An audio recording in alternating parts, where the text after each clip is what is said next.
Oh, that was perfectly. That was a very good segue. Um, Welcome, Noah. And I won't go over your academic trajectory because it's part of a really great success story that I hope Noah shares a little bit with us. And I first met you at a conference where you had this awesome poster on work that you had done as, let me see if I got this correctly, as a grad student, but you also did a deeper undergraduate summer experience. you were so close. We so when you saw my poster, that was in Baltimore at NABT, correct? No, No. oh, Allen Institute. Oh, Allen Institute. So yes, I gave my talk at the Allen Institute this past summer on the paper that I'm actually going to be discussing today and that work, but also the poster that Carlos is referring to is I contributed to, but was being presented by my new graduate advisor at Texas Tech. I'm So involved. I have my hands in a lot of things. It's exactly. So totally as you okay. can see, Noah is doing a lot and brings passion, scholarly teaching, and lots of awesome ideas. And we are really grateful for you spending part of your Friday afternoon with us. So thank you for coming. Well, thank you for having me. I really appreciate this invite, and I should say that especially in early career stages, the opportunities to present my work and to share and have discussions with people who have been in the biology education and the STEM education space longer than me is always a valuable thing to do and a great way to spend a Friday afternoon. So, really quick, I'm going to share my screen if I can get this right.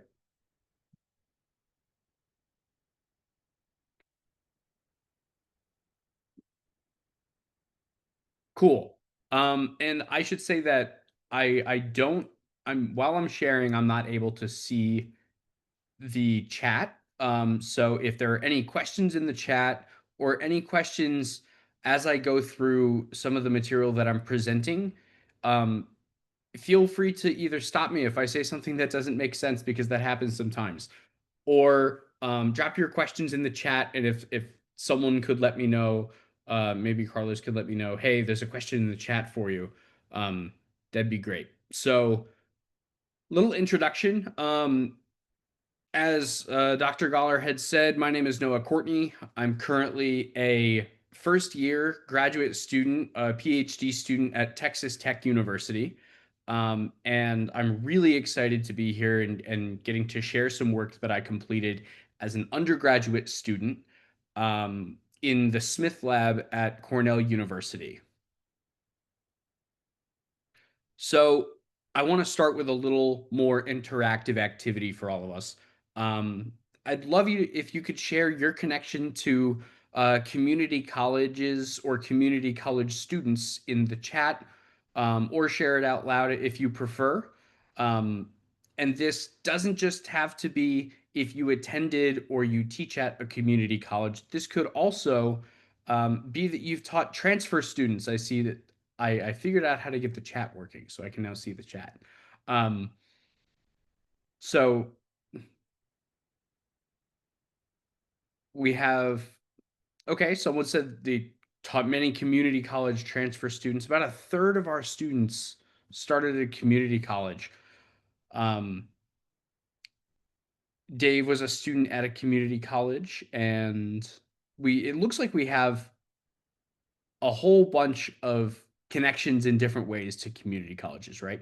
Um, And to start off today, I really wanted to take some time and share my own connection to community college and how community college actually led me to where I am today.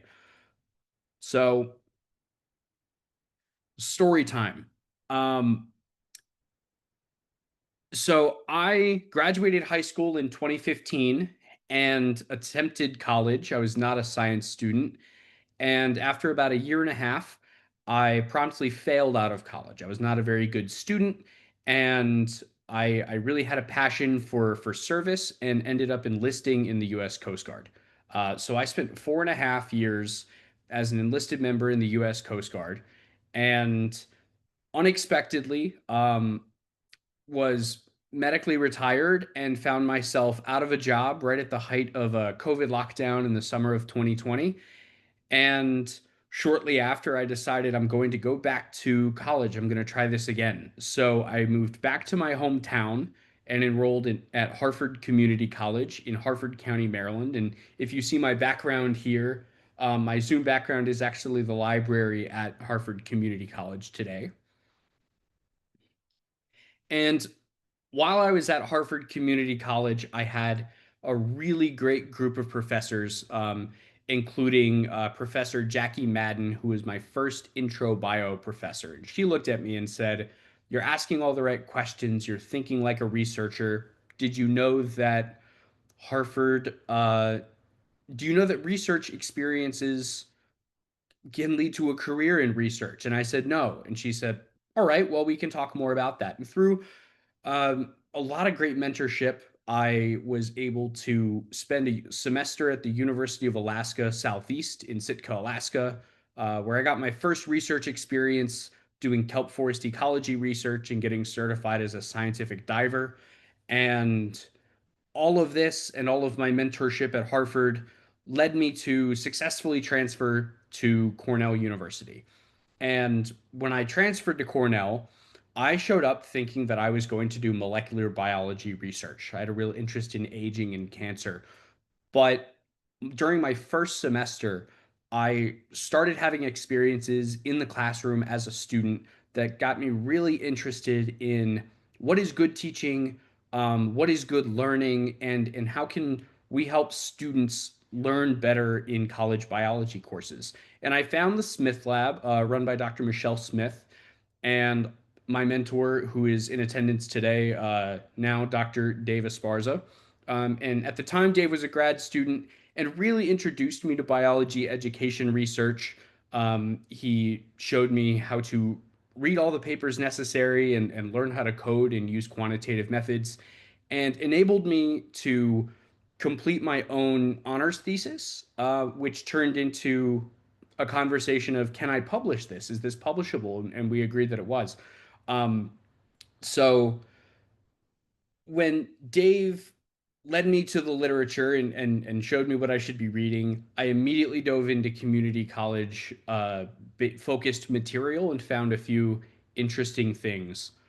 Um, I found that community colleges play a really important role in um, in students' educational pathways. That community colleges enroll a higher percentage of students who are first generation or from low socioeconomic backgrounds, or like me, are student veterans. And that community colleges also lower the barrier to entry to college with lower tuition costs, open admissions policy, and support programs like the ones that I had experienced. And as I dug into the biology education literature, I found something really interesting. I didn't know at the time that over 40% of undergraduate STEM students in the US have, at some point, even if it's just for a class, attended a community college.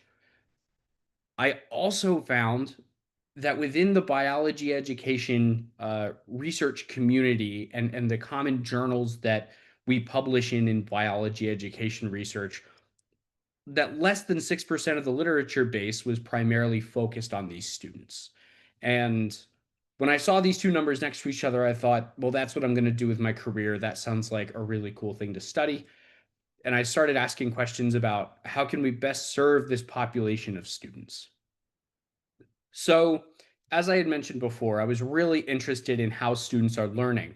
And after reading some literature on conceptual understanding, I found that there wasn't a whole lot of literature on 2 year students or community college students pertaining specifically to conceptual understanding. There was a study in 2019 with the publication of the Gen Biomaps assessment, which measures conceptual understanding, and only 10% of that sample were students from two-year institutions, which once again led me to ask more questions. What can we learn by centering these students? And to provide a little bit of background on conceptual understanding. Um, I was told to go read Vision and Change, which is probably one of the best thing. I see Dave over there laughing because he's the one who told me to read it. Um, so I went and dove into Vision and Change and found that this report serves as a framework that establishes these five core concepts that you see on your screen that all biology students should learn over the course of their undergraduate degree programs. And the Gen Biomaps assessment is a published assessment that really effectively captures students' understanding of each of these five core concepts. So we formed the following research questions. We asked one, how are community college biology students performing across those five core concepts? And second, um, do institutional course and student level variables contribute to variation in students' conceptual understanding? So we'll start by talking about this first question. And we used a sample of community college students that was 601 students. I should say that we pulled 601 community college student responses from 5 years of data that's passively collected by the Gen Biomaps. And we started with 56,000 assessment results. So it just shows how how many people are taking this assessment measuring conceptual understanding. Um, and we isolated the community college students. They came from 9 different institutions and demographically were distributed in a way that we really would expect for community college students. Um, and that first research question, we pulled scores from every student for each of the five core concepts. And we just wanted to know, are these scores similar? Or are some of them higher or some of them lower?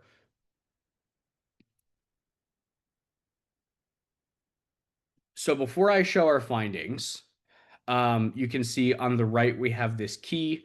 There will be a violin plot for each one of these core concepts. But I'd really like to know what people think based on your experiences. Do you think that students scored um, similarly across all core concepts or higher on specific ones or lower on specific ones? And I'll take a minute and let people drop their hypotheses in the chat.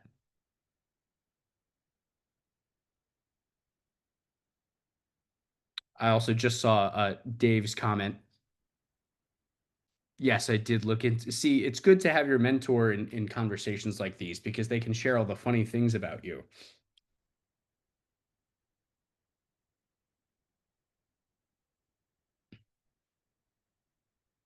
So Dave hypothesized that folks would score highest on evolution.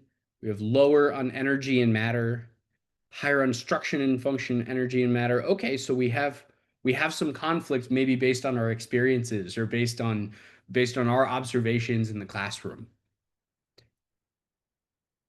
Higher on systems, higher on evolution.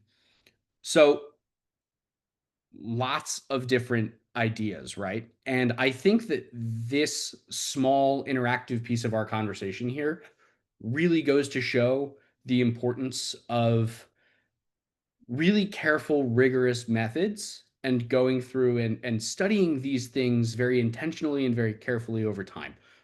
Because we all of our classrooms are different. Context matters when we teach our students, and that could be institutional context, that could be the context of institution type. So I think it's really fascinating that we all have different hypotheses in what we think. I'm going to need to write down that Dutch saying, and I will not attempt to pronounce it right now. But to measure is to know. That's correct. So Tattoo. Melanie knows me too well at this point. She knows that I will get more tattoos. Um, So I should say that on the x-axis here, we have our significance levels, and the fact that all three of those core concepts have the letter B means that they are not statistically significant in their difference. There's no difference. But I will say that we saw students scored significantly higher on systems core concept, and students scored significantly lower on the information flow core concept. So I saw some people in there hypothesized correctly. Um, and notably, there was no difference, significant difference, that is, between student score on evolution, structure and function, and energy and matter. Now, while the assessment is able to measure student scores on these five core concepts,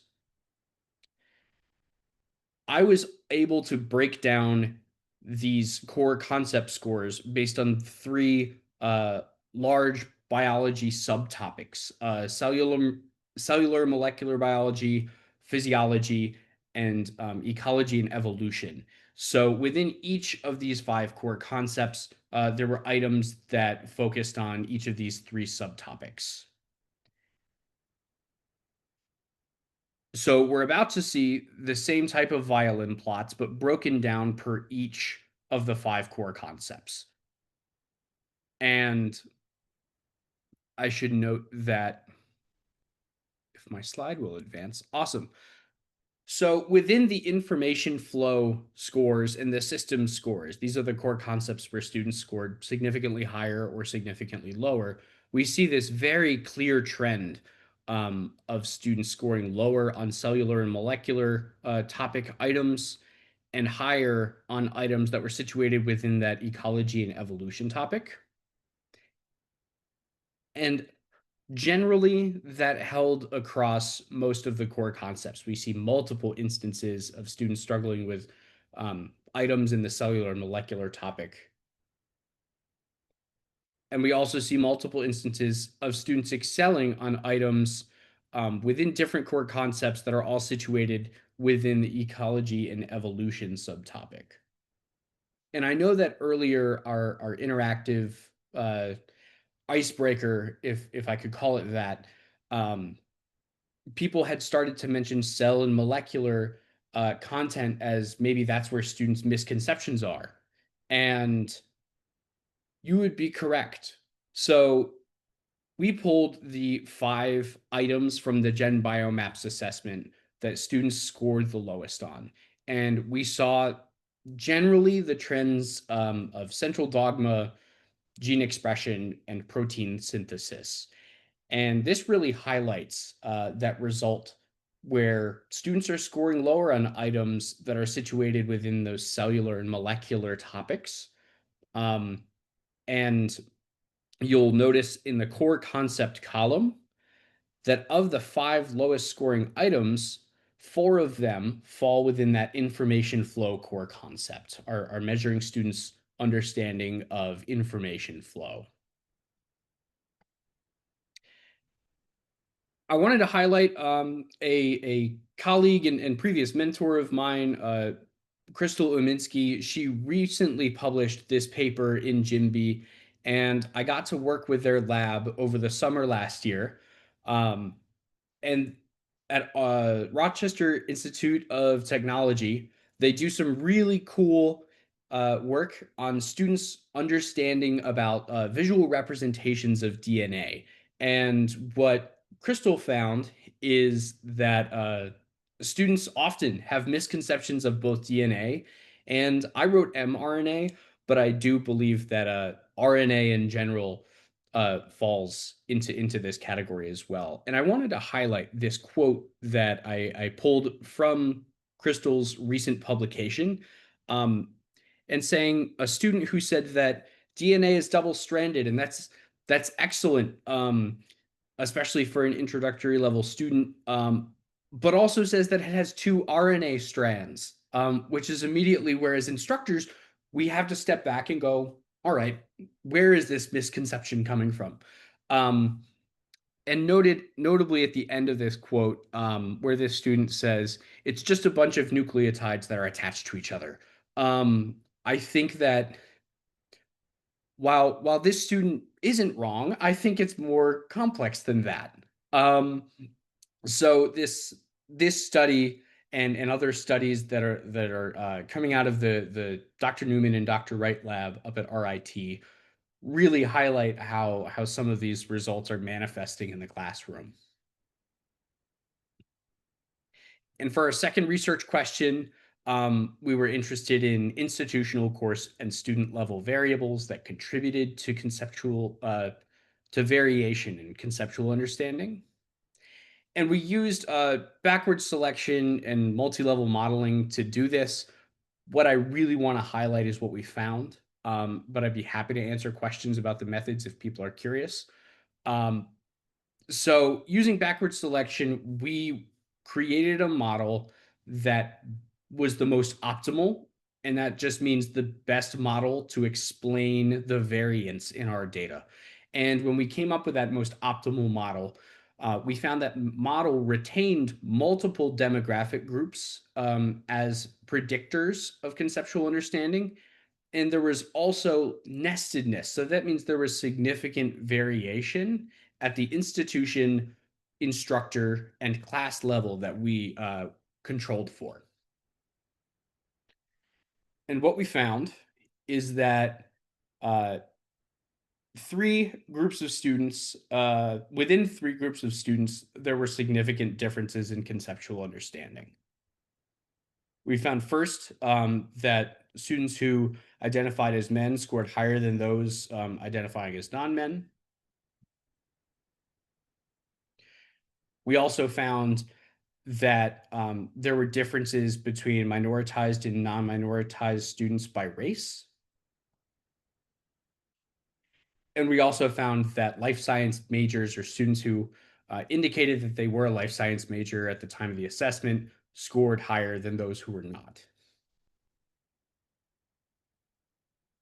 So, what do these results mean? And I know that I just threw so much information out there, um, and I'm going to try to break it down, and I'm really interested in hearing your insights.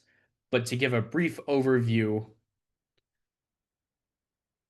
when we look at our study of community college students and we put it next to the study of primarily four-year students at primarily four-year institutions, we see really consistent trends in conceptual understanding. And that initial 2019 study that was 90% students from four-year institutions, they also found that students scored lowest on information flow and higher on systems. So that was consistent. But when we look across institution types, we see different levels of disparity in different groups. That 2019 study found that there was significant disparity within race, gender, first language, and parent education, and that there was not disparity between majors and non-majors. But interestingly, our study found that there wasn't disparity within between students who have English as a first language and do not have English as a first language, and also first generation and continuing generation students. So I've kind of summarized that on the left here, but broadly, I want us as a group to think about what should we take away from this work, because to be very transparent with you, I've given an iteration of this talk quite a few times at this point, and I've shared my own insights. And when I say my own, I mean our author team got together and discussed our insights and published them. But we've discussed our insights, and I'm really excited to hear your insights. And as in a way to guide our discussion, I don't want you to feel like we have to stick to these questions. Um, but here are some good discussion questions that I thought might drive some good conversation. So, with that, I'm going to keep sharing my slides in case people have questions or want me to reference specific things. But I'm really interested in hearing from you. Are there initial thoughts? I know that I have to catch up a little bit in the chat.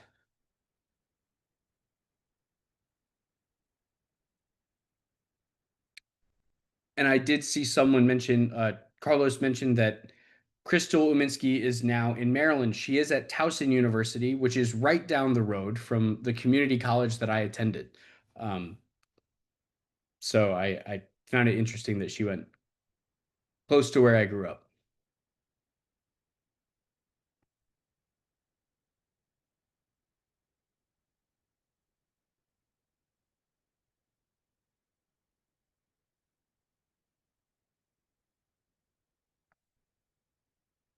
Abstractedness makes things hard. And and when you say that, I'm curious what you mean by abstractedness. Yeah, so the molecular things, the things they have to think about are smaller than what they can see. So the only way to picture it is by someone making a movie, but they've never actually themselves seen DNA or seen the structure or thought about proteins, right? We talk about protein sorting in the cell, and it seems to be an alien concept that proteins need to know where to go because too small. So that's what I mean by abstractedness. For systems and evolution, you can see a variety of different finches or whatever it is that is used as the example. So it's easier to have this direct connection.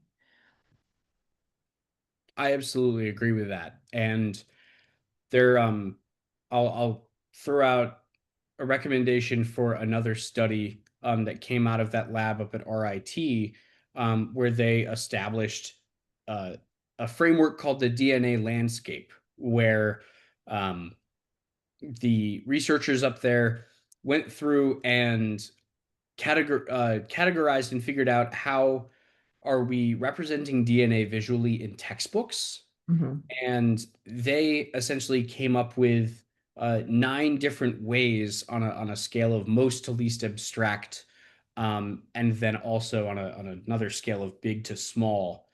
Um, that I think does a really good job of showing just how many ways we can show genes um, using lines. We can also show genes. Um, we also talk about genes while drawing a picture of a chromosome that to introductory students just looks like an X. Um, so I think there's some really cool work going on in that space. But yeah, students can't it's hard to help students visualize things that they can initially see. Like if we ask them to go outside and look at a tree. Yeah.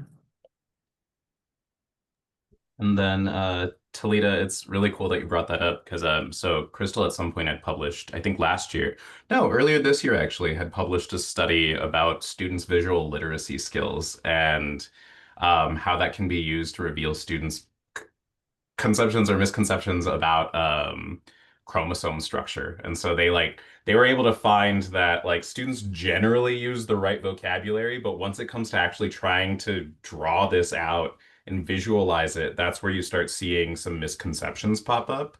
And so you're totally right, like on the ball, right? It's like systems, ecology, like those I think are less abstract to students, but once you get to the really small stuff, it's like it's harder, right? It is. Yeah. And, one of those folks came and talked. So maybe this is my take home message that I Yeah, still, for sure. but yeah, having something to connect knowledge to, like if you have the real experience, that really helps because now Mhm. you have, I call them like coat hangers, right? Something is there that you can hang the new Oh, knowledge I on, like and now you that. can I like build that. from it. I also would like to throw this interesting finding out there, and this is another recent finding from that lab, and I was able to help contribute to this work during my time there. Um, they were very clear about. Thank you for coming. Good to see you. Um, they were very specific about the 9 categories of DNA that they were able to find when they looked at textbooks.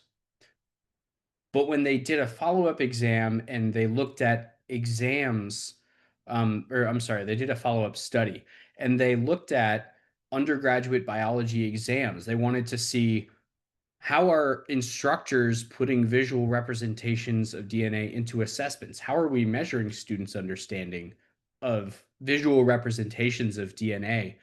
And their finding was that it was not even across all 9 of those different categories. There were very high rates of very specific abstractions of DNA. And it's one thing to put things in a textbook, but it's another thing of what are we expecting students to understand? And if we're only showing DNA one way, um, then what happens when they go into a textbook or they read a paper and they see it a different way? Are they able to make the connection between those two abstractions? So I think that is a really interesting finding that they had recently. And when it comes to community college students, these are primarily intro level students. So this is, for some of them, their first major exposure to learning about these topics, and the first time that they're seeing DNA. So I'm really interested if there are people who have come up with ways to teach these things, or even things to avoid that people in this group might benefit from.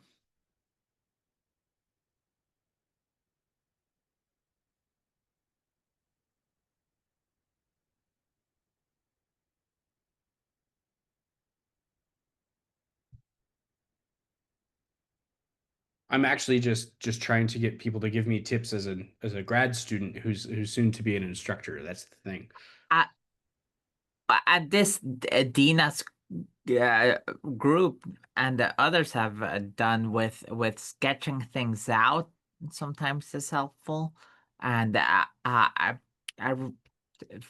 for me the cartooning or the concept mapping is always not just an exercise of busy work, but really putting together something that is multi-dimensional and or multiple steps or factors on paper and then thinking about those connections. Another approach is tactile teaching tools or manipulatives that K through 12 use all the time.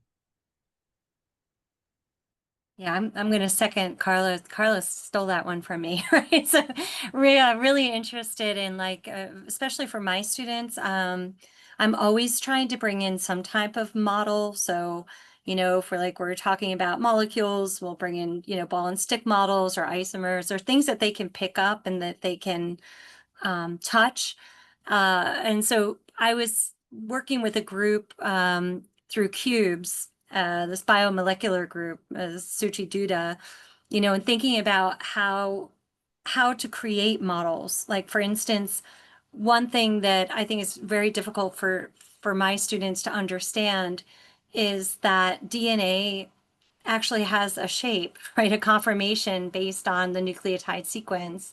So why does this, enzyme bind to this part of the DNA, or why does this DNA binding protein only bind here? And we show it on pictures like a blob stuck on a double helix, but it's really a conformation, and trying to think about ways to address those types of misconceptions. So I had a former student that worked here at the college with me. She worked in our workforce building in our 3D printing. And we had plans to develop activities like that, but sadly, she's since left the college, so I don't, to have her directly here to work with. But it's something that I think would be really helpful in the future, is getting more types of models like that. Molecular 3D designs, I love. I have some of their models for building proteins and building DNA models, but they're very expensive. So, I only have a certain number of sets and kits that I can use with my students. But I really agree with Carlos that things that to make it, we talked about the fact you can't see it, right? So you have to make it big, right? So they can see it, but make it also like realistic. It's tough.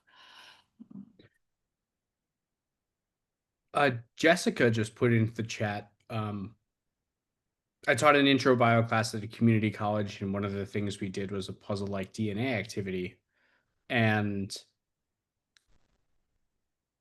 the idea of just cutting out shapes and even using paper, and as someone had mentioned, the like what we ask K through 12 students to do. Um, sounds like an excellent activity. And doing it in groups, I actually was going to ask um broadly if those activities and the approaches that you're taking are if students are expected to complete these on an individual basis or in groups, where it can not only be the activity but a discussion with peers about, does this make sense, why does it not make sense, and they're able to point out each other's misconception. I really like that this was done in groups. And Jessica, I really appreciate you sharing. um, it helped when I went group to group to go over the concept with them. Um, since starting as a graduate student at Texas Tech, I've learned a lot about our learning assistant program here, where we train undergraduate learning assistants in STEM courses to go into intro courses and support peers. And I could really imagine this being effective in classes where there are either like multiple TAs, or in cases where the LA model is being implemented so that there are multiple people to go around and help multiple groups. And maybe that's a good solution for a big class size.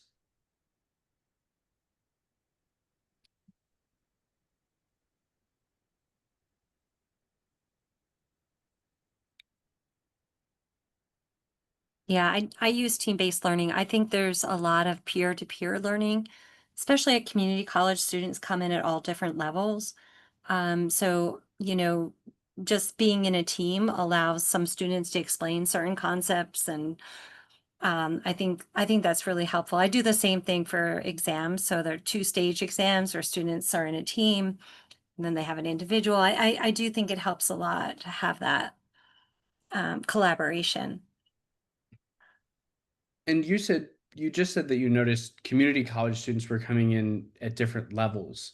Um, do you mean different levels of having taken biology before transferring, or different levels of um like different levels of experience? I know that in my case, some of my credits didn't transfer, so I actually had to retake some biology classes, and I came in with a very high level of understanding uh relative to some of my classmates. Yeah, I think it's almost on every level. So we're a Hispanic serving institution, so we have a very diverse student population. We also have a very diverse economic just range. Yep. We have preparation differences. So depending on where students went to high school, they may be more or less prepared. So they're very different on a lot of different levels. So, forming those teams is some of the tricky parts, right? Trying to make sure that you mimic that diversity in your teams as well. I think that's super valuable insight. And personally, I believe that the more we share insights like that and experiences like that, the more we open a conversation about, hey, like community college students and uh, also community college transfer students are this unique group of students, and we should be looking at, okay, how do we best support these students specifically? Um, there's usually studies show that there are a wider range of experiences, a wider range of backgrounds, um, relative to their non-transfer classmates. So I think that's really valuable insight to contribute. Thank you. The I'll share really quickly that um, I wanted to put some resources out there for the group. I want to share that One, the Gen Biomaps assessment to measure core concept understanding at your institution in your department is publicly available. There is a QR code here. There's also a QR code at the end of this PowerPoint, but if I can read his mind, I think that Dave is probably about to drop a link in the chat. He likes to do that. Which thank you for that. I appreciate it. But this assessment is administered online, at home. It takes, or in class time, but usually when you have a 45-minute assessment, that's a lot of class time to take away. So you can administer it at home. There have been some studies showing that there are challenges with students' test motivation when taking this assessment, specifically online and at home. It is a long assessment. Dave and I both took it multiple times, and it's 15 multiple true false items. And by the end of it, I was exhausted. So while it is a bit dense, it's really valuable. And as you can see, it provides really valuable insight and information. And I will say that if you choose to do this and you're curious about discussing results, feel free to let me know. I'm happy to discuss results um, based on my experience with the assessment and with going through and interpreting results. I will also say that when you get your results, should you find that there are certain topics or certain core concepts that your students are finding challenging, there are so many open access educational resources that are directly aligned with teaching vision and change core concepts. And a recent paper in LSE, which I'm sure Dave is going to drop into the chat as well. I just don't need QR codes. I just need to start inviting Dave to all of my talks. Thank you, Dave. I appreciate it. But this paper is a review of published OERs and provides a solid list of OERs aligned directly with vision and change core concepts. And I should mention that paper was published by colleagues at within the Smith Lab, where I conducted this work as an undergrad.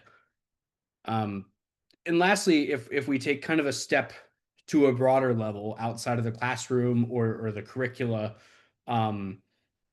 at a course level, looking at degree programs, looking at departmental and institutional level measures, just taking a look and saying how well are we aligned with vision and change. And I know that vision and change is over 10 years old at this point, but it's still a really valuable resource. And before vision and change, I wasn't around in the bioed field before vision and change, but it's my understanding that it was kind of the Wild West. And this does provide a really strong framework when thinking about, hey, how can we improve our curriculum? How can we improve even a degree plan? And on the biology education research side, I think there are some really good future directions from this work. I think, first of all, I've had some great conversations and some spirited discussions regarding studying community college students. And as a community college graduate, I plan to continue pursuing more knowledge to support these students through my dissertation work. But I think implementing community-based participatory research ideal or like tenets and methods and really building relationships between the four-year institutions that are conducting this research and the community colleges in which we are studying. I think that's very important. And as I go through my dissertation work, I plan to continue doing this. Also, there have been multiple calls recently by researchers, by community college faculty, and within studies that that have interviewed community college faculty members that are consistently saying we need to study student persistence and student transfer at the community college level and also through that transfer process. as someone who went through that transfer process myself, it is a whole experience for sure. And it can be challenging, and there are definitely, I hypothesize that there are things that can make that transfer process better. But it definitely is a future direction. And also continuing to explore the non-academic and psychosocial factors that influence conceptual understanding. I'll highlight the work of my current lab, the Lumeri lab at Texas Tech, where we're asking questions like, what do students believe about their intellectual abilities? Do they believe that they have the ability to learn biology better? Do they believe that everyone has the ability to learn biology? And those student beliefs have really shown to predict academic outcomes and intent to persist in science. So, real quick, I'd love to acknowledge our team. Thank you, Dave. I appreciate it. I couldn't have asked for a better mentor as an undergraduate researcher through this whole process. So it's kind of come full circle at this point. I'm in a PhD program now, and Dave's in a postdoc. But also thank you to Dr. Smith and for all the folks that are listed. I would say these are the QR codes, but I think Dave beat me to the punch there. So I know that we have a little bit of time left, it looks like. I saw that Melanie had posted rubrics, pulse rubrics in the chat, and I don't want to unshare my screen to go look, but would you mind sharing what those are? Yeah, so Pulse is this partnership for undergraduate life science education. And actually, Carlos and I are Pulse Fellows, which we're relatively new. We're the newest cohort. But Pulse has been around since Vision and Change was published. They originally had a grant to create this Pulse cohort network to create these types of rubrics to evaluate curriculum change that's aligned with vision and change. And it started as this, I think it was a grant through HHMI, but maybe Carlos could help me with that. But the Pulse fellows have continued. So they're still in existence. They actually just redid their website. So I think Carlos said, how did you find those? But we have, Pulse basically has 3 different groups. So they have Pulse ambassadors. And the ambassadors group are the group that go in either to a specific location, to a college or university, or they can do it remotely to evaluate the curriculum, again, with alignment to vision and change. But they look at a lot of different factors. Then we have a recognition group that keeps in touch with those that have had an ambassador visit. And they actually give them a level of recognition based on how they implemented their action plan after that ambassador visit. And then we have regional groups and workshops. So I'm part of the Northeast Regional workshop where we have brought together different institutions to do the same thing, work through the rubrics and come up with action plans. So feel free to reach out to Carlos or I if you're interested in learning more about Pulse. Absolutely. It's cool how many collaborative efforts exist to do specific things like that. And I keep wondering in my grad student brain with too many questions to spend my days answering, but I keep thinking about there are all these different communities that are really invested within the biology education space and the STEM education space. How do we bring all these communities together? How do we make sure that everyone knows about Pulse rubrics, let alone everyone knows about vision and change, and things like that?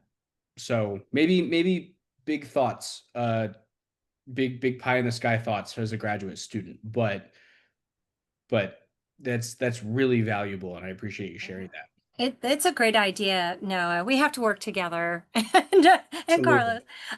But I know it is. I always like the idea of networking and bringing groups together because it's more powerful when we all work together than being siloed like that. I agree with you. Um, I did have a thought, and it just went out of my brain, but I'll see if I can bring it back. It's funny that we're talking about some of these factors because we just at our college, our program evaluation has changed a little bit, the process by which that happens. And yesterday we were actually looking at our program and some of the details, our biology program. We're calling it now program health. And so we look at a number of different factors. But it was some of the things that you were talking about. For instance, you had mentioned like persons identifying as men had scored higher on this biomaps. And it turns out that our current demographics for our biology program is we have almost 68% identifying as female versus male. And that seems to be fairly reflective of the life sciences, It does. across the country. Yeah. So I was just thinking of a lot of different things like that as you were talking, just because it was fresh in my mind. But I'd love to find ways where we can, we can work together as community college folks. And everything that you presented today was very interesting. I really appreciate it. I did hear a snippet of this at Sabre, but it was nice to get the long form. Yes, You can kind of digest it a little bit than a 15-minute talk, but it was really great. well, thank you so much for having me. As I had told both you and Carlos at Sabre and Dave for the past 2 years, um, I'm always looking for opportunities to not only share work but get people in a room, and I think it's something that I brought to academia from my military background of the best way to solve problems is to talk about problems. Um, Mhm. and the best way to get better is to talk about getting better. Um, and I really like that our community does a good job of constantly asking each other and ourselves, how do we get better? How do we serve our students better? How do we support like academic success better? Um, Mhm. and I think the more conversations, I think it's excellent that there are these Friday afternoon chats. Perfect segue, Noah. Yeah. Thank you. This was and you're not a plant. Uh, um, this is this is what I love about these conversations. It's an opportunity to learn from new researchers and scholars, learn out from library scientists, and learn from educators and studies that we may not be aware of, resources, biomaps that we haven't been using and maybe should. Um, and these conversations happen on Fridays, mostly twice a month. And so if you have people to share with it so that we can increase our audience, please share with grad students, share with people in your programs, share with postdocs. Could be a great way to network and find other avenues to promote your research, not just as readers, but you may find people that are like Carlos and Melanie that want to test new things in their classes, or Talitha that has 250 students in each section and has lots of students that could provide input. Well, thank you for having me, and I will definitely keep that in mind. There's some really cool biology education research happening at Texas Tech, Yep. um, and and I know that my colleagues were very interested to hear about how this community is and hear all about it. So Well, please report back, and we expect an update from Noah as next project, this well, dissertation thing. yeah, the all the graduate work, but feel free to connect with me on LinkedIn. Um, I had the link in the chat, but if you look up Noah A. Courtney on LinkedIn, I am very accessible there. And feel free to reach out and email me if anyone has questions afterward. Thank you. Thank you again Noah. for having me. And thanks, Dave, for all of your Thank you, continued Dave. support. Yeah, thank you, Noah. Of Thank you, course, Dave. y'all. This is wonderful. was Lots wonderful. of cool links and studies. Yes, thank you guys so much. This was wonderful. This was so And fun. please share with others so that during the pandemic, this was a great way for us to connect. We had Yeah. big audiences then. During the semester, it's tough, but share with others. Absolutely. You know, Sit. So I used to be the chair of the discipline-based ed research scholars in training, and like we have a fairly large Discord community. I mean, this is like the perfect thing that I think folks would want to You participate should. in. I never That's wonderful. That's a great connection. Yeah, it's a lot of I mean, it's postdocs and grad students, right? But like I think just even having um I don't know, none of us like we talk on the Discord, but like we're not talking about like bioed research ever. It's like, hey, like usually it's are you guys going to this conference? Or hey everyone, there's a grant that's just like that you could apply to. But like it's very rarely about how we do the work that we do or how to teach or what to implement. And so like having a space to do that if it would be awesome. So I'm gonna start plopping those links in that Discord. Sounds good. Yeah. Thank you. Of Thank course. you all. Thank Thanks you for all having for the me. opportunity, and I hope you have an excellent rest of your Friday. It's You Friday. too. It's It is Friday. TGIF. We survived. Yay! I Yay. know, right? All right, y'all. Thank you I so don't much. record the swearing part. Yay, it's Friday. Exactly.